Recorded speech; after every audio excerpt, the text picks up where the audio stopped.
Good morning out there, everybody. This is Morgan Denny coming to you live from Portland, Oregon.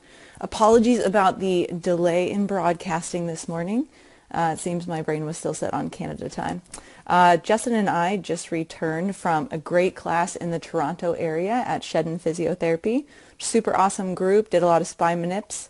And this weekend, super excited that Zach Long will be joining us here in Portland for the live fitness athlete seminar. In addition, I think that Mitch is actually teaching same class up in Victoria. So if you are in the Northwest Corridor, you can get to either of those classes. They are north, south, and somewhere in between. So this morning I really wanted to talk about a couple things that I think you should never say to someone if you are a physio, if you're in Canada, or if you're a PT here in the States. Because I think sometimes it's easy for us as PTs to get frustrated or let things come out of our mouths, and these can negatively affect kind of our patients and how they're feeling about their care. So the first thing that I think you should never say to a patient is that you are the first patient with fill in the blank that I've ever treated before. Now, I am not saying that you should be dishonest or that you should lie to a patient or fake that you've treated some very rare condition millions of times. But I think our wording's really important here, right? So the difference being saying to someone, I've never seen anything like this before, versus, well, this is a new condition for me that I am willing to do some research with, can be varying in terms of how the patient perceives it. As a new PT, I know that this can be really challenging, because you're a first patient through the door that has a different kind of shoulder condition you may not have treated before. But the key is not setting up the expectation that they are the first, that they are, this new experiment in your life and the only one that's ever been here with this. Because patients need to feel like their pain is normalized, that their symptoms are one and the same and that are not insurmountable or something that no one in the medical system has ever seen before. Because patients who get that message consistently can often tend to feel like there is no hope. So to be able to say to a patient or use different wording if they have something that you're unfamiliar with, or at least give them some things to work on while you do some background research.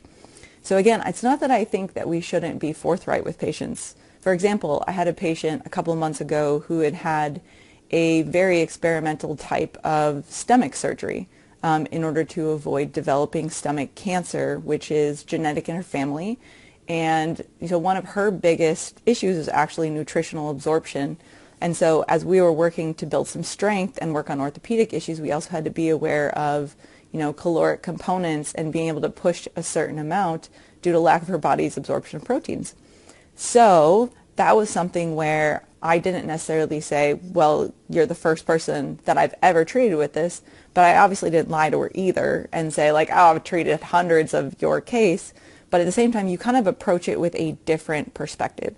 So I think just being aware that sometimes when we say things like that, we have to watch what our words can kind of translate to for patients versus necessarily, being dishonest with them.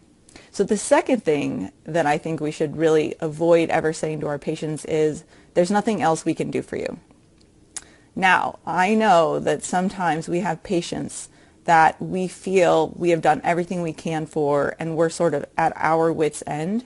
But I think that to say that there's nothing else we can do for them is kind of crap. There's always something more we can do. Now, that something more is not always physical therapy related. It might be a referral somewhere else. It might be doing some research to see what other types of providers might be able to help this patient. But I think to say there's nothing else I can do for you, again, puts that patient into the there's no hope for me kind of a cycle. I've certainly had patients come in who have seen other providers, not even necessarily in physical therapy, but just other providers who have said, there's nothing I can do for you. And that is a very hopeless feeling for a patient to think this person has not only given up on me, but there's no further resources for me. So whatever I have now, that's all I'm ever going to be. And that's a really tough thing for a patient to stomach, and also is probably completely untrue, right?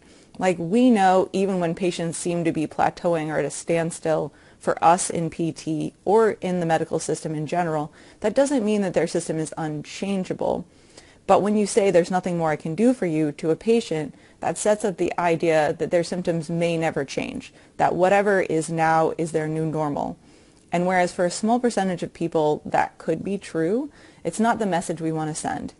I also wholeheartedly believe that we as practitioners, as primary care practitioners, can be better at that referral, at figuring out other pieces or other places that patients can go. So even if they don't belong in your clinic, or even if there is technically nothing more that you can do with them in the clinic, that doesn't mean that you can't give them more options, give them other referrals.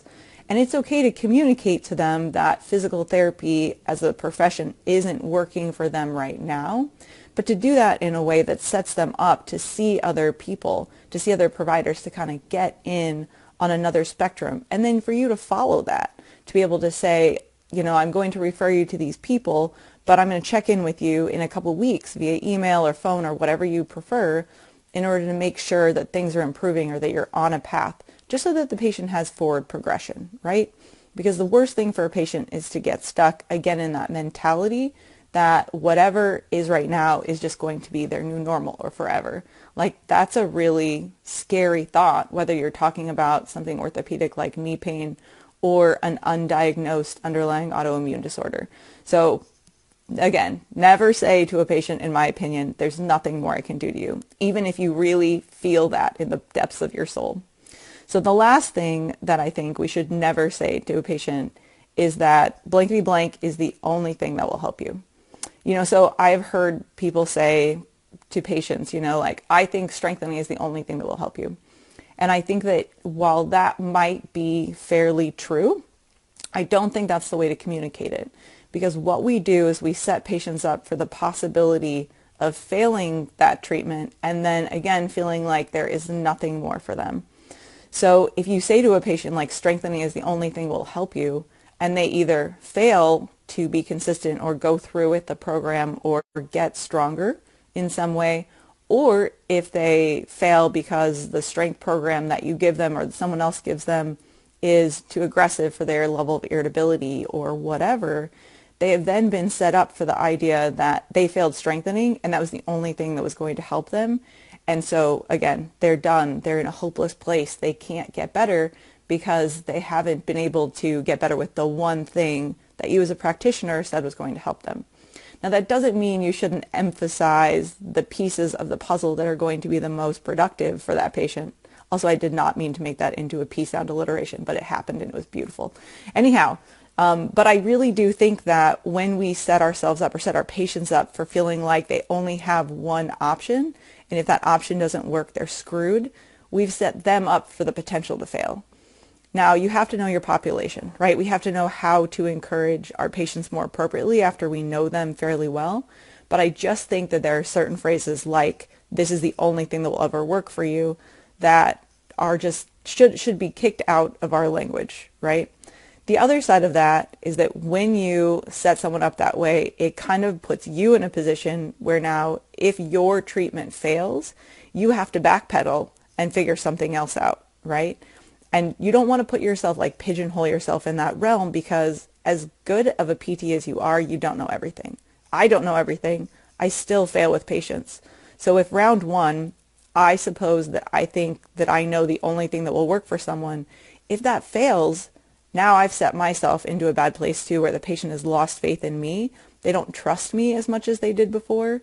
And now I have to think of something else that's going to work. So again, a couple things you shouldn't say. Never say that there's nothing more you can do for a patient. Never say that this is the only thing that will help you.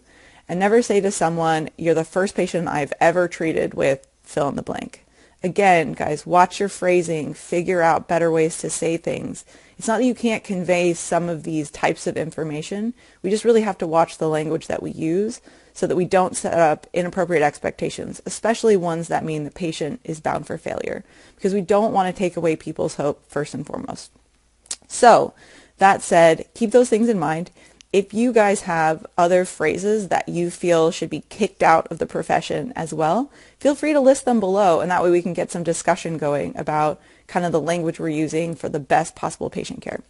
So have a great day, you guys. That said, the song of the day is It's All Right With Me by Eric Hutchinson, and I'll post a link below. All right, have a great day, everybody. Go treat some patients.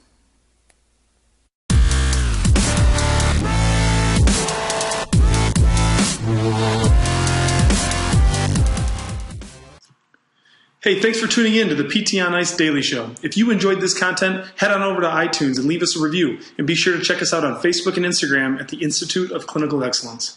If you're interested in getting plugged into more ICE content on a weekly basis while earning CEUs from home, check out our virtual ICE online mentorship program at ptonice.com. While you're there, sign up for our Hump Day Hustling newsletter for a free email every Wednesday morning with our top 5 research articles and social media posts that we think are worth reading. Head over to ptonice.com and scroll to the bottom of the page to sign up.